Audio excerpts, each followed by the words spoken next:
తెలిసేది నీకు ఈ తల్లి ఘోష, నీ కన్ను అది చూడదా,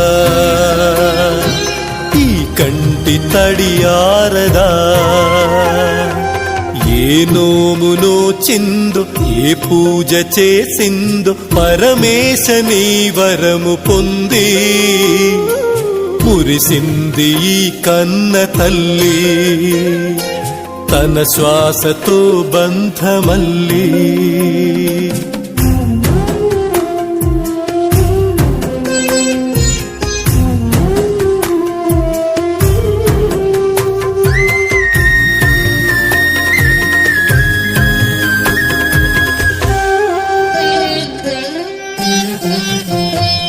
గుండె గొంతుగా అమ్మారాలనే మాటే తనకు చాలయ్య మహదేవా.